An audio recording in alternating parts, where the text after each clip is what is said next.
अस्सलाम वालेकुम traders. Last time हमने एक बड़ी कमाल के टूल के बारे में डिस्कशन की थी, कम्युलेटिव डेल्टा वॉल्यूम। अब ये टूल यूज करके बहुत सारे लड़के प्रॉफिट्स तो बना रहे हैं, लेकिन कई लड़कों की क्यूरीज और क्वेश्चंस हैं, कंफ्यूज हैं कई कॉन्सेप्ट्स में। तो उस हवाले से ये वीडियो दोबारा से मैं बना रहा हूं। अब इस टूल की बहुत ज्यादा तारीफें मैं नहीं करूंगा, लेकिन एक चीज मैं आपको बता दूं, जो भी बंदा ये वीडियो देख रहा है, मैं उसको जरूर ये चीज रेकमेंड करूंगा। आप जो भी मेरे भाई मेथड यूज कर रहे हो ना, चाहे एसएमसी यूज कर रहे हो, आईसीटी, वीएसए या प्राइस एक्शन, कोई भी ट्रेडिंग का मेथड यूज कर रहे हो, उसके साथ इस टूल को जरूर ऐड कर लें। इसका कॉन्सेप्ट अगर आप समझ जाते हो, आपको इतना मजा आएगा ट्रेड लेते वक्त, इतने कॉन्फिडेंट होगे आप, मतलब फोमो, फियर, ये चीजें आपको टेंशन ही नहीं देंगी।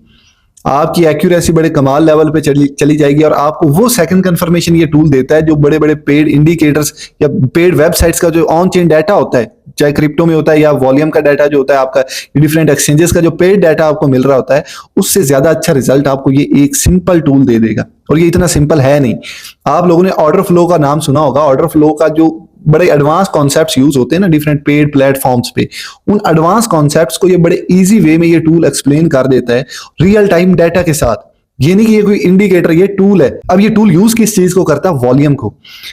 वॉल्यूम को ये टूल यूज करता है। अब आप कहोगे ये भी तो वॉल्यूम है, इस वॉल्यूम में और इस वॉल्यूम में क्या फर्क है? तो सिंपली फर्क मैं आपको इस एक पिक्चर से बताता हूं, आपको ये कॉन्सेप्ट लॉजिक समझ आ गई, दुआएं दोगे इंशाल्लाह। लेकिन ये रट्टा नहीं इसको लगाना, कॉन्सेप्ट समझो ये काम किस तरह से करता है, वो समझ आ गया। इस टूल के साथ 10 अलग स्ट्रेटजीज बन सकती हैं लॉजिकल वे में। लेकिन उससे पहले मैं एक चीज बताता जाऊं, कई जो मेंटोरशिप वाले स्टूडेंट्स हैं वो मैसेज कर रहे होंगे मेरे नंबर पे, तो वो व्हाट्सएप नंबर जो मेरा बैन हो गया, 1-2 दिन में अनबैन हो जाएगा। मे भी आप वीडियो देख रहे होंगे तो अनबैन भी हो गया हो, लेकिन अल्टरनेट जो नंबर है, अगर आप क्वेश्चंस कर रहे हैं और रिप्लाई नहीं आ रहा, तो आप इस अल्टरनेट नंबर पे क्वेश्चंस कर सकते हैं। ये भी मैं यूज कर रहा हूँ, और दूसरा नंबर 1-2 दिन में अनबैन हो जाएगा, कोई इश्यू नहीं, टेंशन नहीं लेनी। अब सिंपली टॉपिक पे आते हैं, इस वॉल्यूम में और इस वॉल्यूम में क्या डिफरेंस है। ये जो वॉल्यूम आपको नीचे नजर आ रहा है, जो टूल की हम बात कर रहे हैं, उस वॉल्यूम और इस वॉल्यूम में क्या डिफरेंस है, और यही क्यों मैं यूज करता हूं या रेकमेंड आप लोगों को रेकमेंड करूंगा, उसकी रीजन ये पिक्चर को आप देखें। ये पिक्चर क्या है? आपको वॉल्यूम फुटप्रिंट्स दिखा रही है सिंपली, ठीक है। एक एक कैंडल का फुटप्रिंट्स क्या होते हैं, टेंशन ना ले, कोई मैं बड़ी रॉकेट साइंस वाली वर्ड नहीं यूज कर रहा हूँ, सिंपल वर्ड है, ठीक है। आपको नहीं समझ आ रहा, पिछली बार बंदे कह रहे थे इतने एडवांस वर्डिंग ना यूज करें, वो नाम रखे हुए हैं। यही तो मुसीबत है ये ट्रेडिंग में, इतने एडवांस नाम रख देते हैं, लगता है कि यार ये कोई रॉकेट साइंस है, समझना ही बड़ा मुश्किल है। कुछ भी नहीं है। सिंपली देखें, ये फुटप्रिंट क्या है? ये एक कैंडल है, ठीक है, 3 मिनट की फॉर एग्जाम्पल। जैसे ये 15 मिनट की एक कैंडल है, ठीक है। इसके नीचे ये वॉल्यूम आ रहा है, ये वाला ये वॉल्यूम आ रहा है। इसको मैं एक सेकंड रिमूव करता हूं, आपको सिंपली दिखाऊं। ये वॉल्यूम हमारे पास आ रहा है हर कैंडल का नीचे। ये वॉल्यूम हमें क्या बता रहा है? इसकी हाइट बताती है कि टोटल ट्रांजैक्शन कितनी हुई है इस एक टाइम पीरियड में। फॉर एग्जांपल ये 15 मिनट का टाइम फ्रेम है और ये 15 मिनट की कैंडल है। इस एक कैंडल में ट्रांजैक्शंस कितनी हुई है, वो एक हाइट दिखा रही है इस वॉल्यूम की। अब वो है 307 ट्रांजैक्शंस इस 15 मिनट में, इस एक एक्सचेंज पे, बाइनेंस पे। पूरी दुनिया की बात नहीं हो रही, बाइनेंस पे जो ट्रांजैक्शंस हो रही वो दिखा रहा है। इसी तरह आप फॉरेक्स का कोई ब्रोकर यूज करते हो तो वो एक ब्रोकर की या एक कंपनी की ट्रांजैक्शंस दिखाता है, ठीक है। तो आपने कोशिश करनी जो सबसे दुनिया में यूजफुल ब्रोकर या एक्सचेंज है उसका आप डाटा देखा करें ट्रेडिंग व्यू पे या डिफरेंट प्लेटफॉर्म्स पे, उससे एक्यूरेसी बढ़ेगी।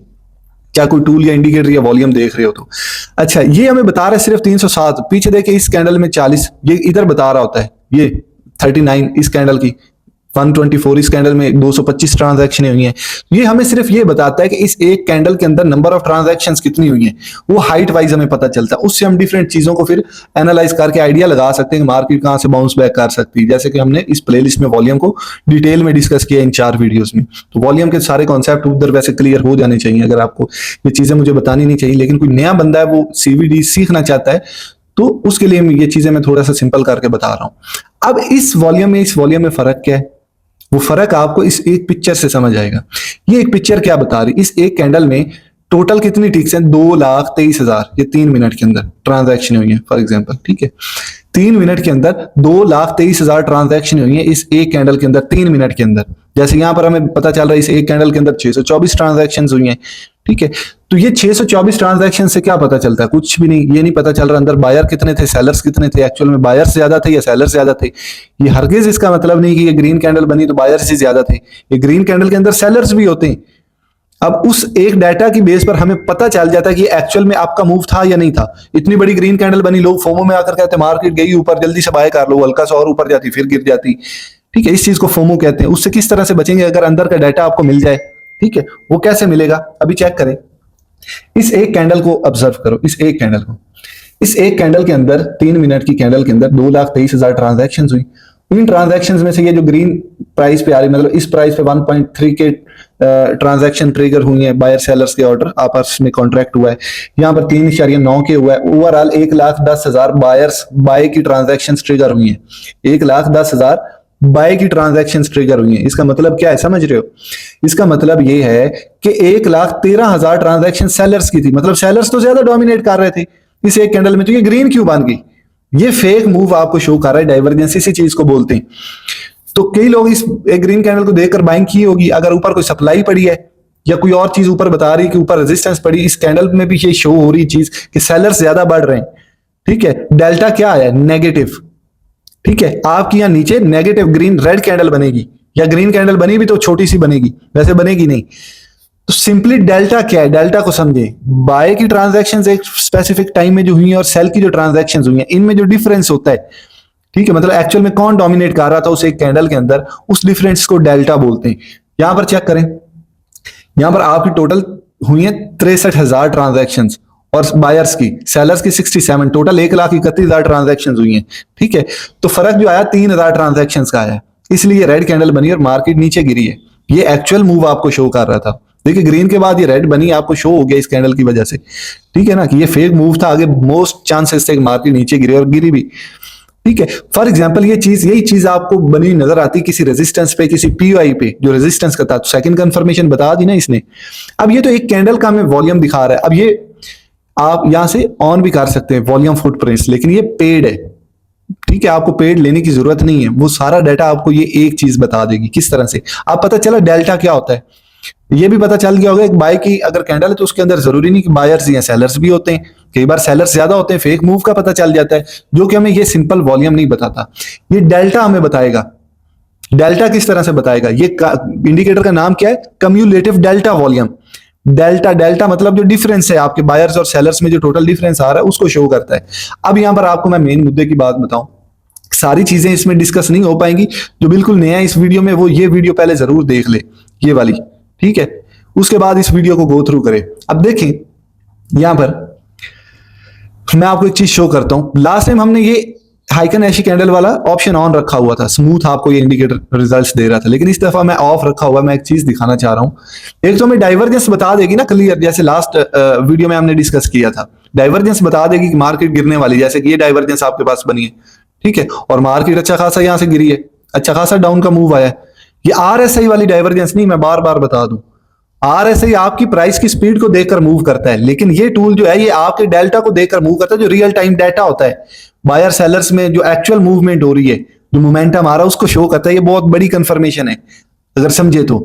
मैं अगर कहूं यहां पर मार्केट ऊपर जा रही है, फॉर एग्जांपल ये रेट ऊपर जा रहा है, ऊपर जा रहा है, ऊपर जा रहा है, लेकिन मुझे एक चीज बता रही है कि जो सेलर्स हैं वो बढ़ रहे हैं। जो डेल्टा डिफरेंस बायर्स और सेलर्स में आ रहा है, वो सेलर्स का बढ़ रहा है, बायर्स का कम हो रहा है। इसका मतलब क्या है? सेलर्स बढ़ रहे हैं, बायर्स कम हो रहे हैं, डेल्टा जो है सेलर्स का डोमिनेट करना स्टार्ट हो गया। इसका मतलब ये कि मार्केट गिरने वाली है, और ये चीज में आपको एक डाइवर्जेंस में पता चल गई। ये देखिए ना, ये मूव ऊपर को जा रहा है, लेकिन यहां से तो मार्केट ऊपर जा ही नहीं रही। मतलब बायर्स का जो डेल्टा वो तो इंक्रीज हो ही नहीं रहा। मतलब क्या? ये फेक मूव था, इसकी लिक्विडिटी स्टॉप के लिए मार्केट नीचे गिर गई। लेकिन इसमें कौन से कॉन्सेप्ट एसएमसी आईसीटी के यूज हो रहे हैं ना, जो इस प्लेलिस्ट में समझाए हुए, लॉजिक बन रहा है ना चीजों का। मैं रटा तो नहीं बता रहा आपको, लॉजिकल कॉन्सेप्ट बता रहा हूं। एक और चीज मैं बड़ी मजे की आज आपको दिखाता हूं। ये कॉन्सेप्ट आई होप जो क्वेश्चन थे वो क्लियर हो गए होंगे कि सीडीबी काम किस तरह से करता है। इसकी कोई सेटिंग नहीं करनी। हाइकन एशी ऑफ क्यों की? क्योंकि मैं एक चीज आपको दिखाना चाहता हूं, लकीर का फकीर नहीं बनना आपने। यहां पर चेक करें इस पॉइंट पे, यहां पर मैं एक चीज आपको दिखाता हूं। ये पॉइंट आप चेक करें, यहां पर एक कैंडल को ऑब्जर्व आपने करना है। यहां पर आपको वैसे तो पता चल रहा है स्टॉक की लिक्विडिटी ली, कैंडल्स नीचे क्लोज होगी, तो लिक्विडिटी ग्रैब होने के चांसेस बड़े नजर आ रहे हैं। कि एक्चुअल में सेलर्स मोमेंटम आ भी रहा है कि नहीं, ये हमने कंफर्म करना है। रियल टाइम हमें कैसे पता चलेगा? हमें कौन बताएगा कि यार एक्चुअल में लिक्विडिटी ग्रैब हुई है, यहाँ पर सेलर्स जो है वो आएंगे कि नहीं आएंगे? वो एक कैंडल हमें बताएगी। हम अब यहाँ पर ट्रेंड रिवर्सल का माइक्रो टाइम फ्रेम पे देखेंगे तो लेट भी हो सकती है। यहाँ पर चेक करें, ये एक कैंडल बनी आपके पास जो ग्रीन है, उसका डेल्टा ये आया है, ग्रीन ही आया है, अच्छा खासा आया है। उसके बाद ये रेड कैंडल बनी। इस रेड कैंडल ने क्या किया है, इसको ऑब्जर्व करें। इस ग्रीन कैंडल का ना तो लो ब्रेक कर पाई है और ना हाई ब्रेक कर पाई है, उसके अंदर ही हल्का फुल्का मूव करके उधर ही रुक गई है यहाँ पर। ठीक है, लेकिन यहां पर डेल्टा चेक करें, डेल्टा प्रीवियस जो बायर्स का डेल्टा था उससे तगड़ा डेल्टा, उससे तगड़ा ही है ना, उसका लो ब्रेक करके नीचे जा रही है। इधर विक्स नहीं है, लेकिन ये पता चल रहा है इसकी हाइट से कि ये नीचे गई है। प्रीवियस जो बायर्स का डेल्टा था, जो बायर्स डोमिनेट कर रहे थे, उससे भी ज्यादा सेलर्स डोमिनेट कर रहे हैं, इस एक कैंडल ने शो कर दिया है, जो कि यहाँ पर शो नहीं हो रहा। या तो ये होता ना, यहाँ से रेड कैंडल बनती और क्लोजिंग नीचे देती इस वीक के, हमें कैंडल की बॉडी से पता चल जाता है इतनी बड़ी बनी, सेलर्स आ रहे हैं यार एक्चुअल में। यहाँ कैंडल नहीं शो कर रही, लेकिन ये आपको डेल्टा शो कर रहा है, जो बायर्स और सेलर्स में डिफरेंस है एक्चुअल में। अगर ये फेक मूव ना होता, या तो डेल्टा छोटा सा बनना था, रेड कैंडल बनती, लेकिन ये ऊपर ही कहीं क्लोज हो जाती, लेकिन ये नीचे क्लोज हुई, प्रीवियस से ज्यादा डेल्टा आया, डिफरेंस जो है, सेलर्स ज्यादा डोमिनेट कर रहे थे, इसे कैंडल ने शो कर दिया। ये कितनी बड़ी, अगर आपके पल्ले ये चीज पड़ रही है तो मुझे बताने की जरूरत नहीं पड़नी चाहिए कि यहाँ पे शॉर्ट की ट्रेड बननी है। साथ में एक और चीज मैं दिखाऊं, ये क्या बन रही है, डाइवर्जेंस बन रही है। ये डाइवर्जेंस बन रही है कि नहीं बन रही?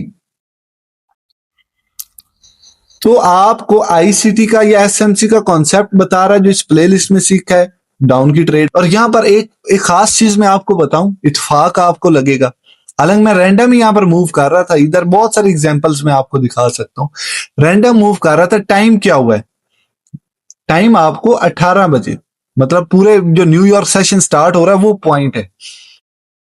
न्यूयॉर्क सेशन वाले कॉन्सेप्ट्स याद है ना, न्यूयॉर्क से डेली फिक्स टाइम पर ट्रेड किस तरह से ली जाती है, इस एक प्लेलिस्ट में, इसे इन दो वीडियोस में मैंने कंफर्म बताया था। ठीक है, बेस्ट टाइम ट्रेड करने का कौन सा है, कॉन्सेप्ट क्लियर हुआ कि नहीं? एग्जैक्ट टाइम पर आपको इतनी बड़ी कंफर्मेशन मिल रही, मैंने और तो कॉन्सेप्ट यूज ही नहीं किए, छोटे टाइम फ्रेम पर तो गया ही नहीं हूं। और एग्जांपल्स मैं आपको दिखाऊं, अगर ये पॉइंट अगर हम चेक करें, ये पॉइंट, ये देखें, ये पॉइंट, ये रेड कैंडल बनी है, आगे ग्रीन कैंडल बनी, लेकिन उसके हाई को तो ब्रेक नहीं कर पाई। मोमेंटम था या नहीं था हमें कैसे पता चलेगा?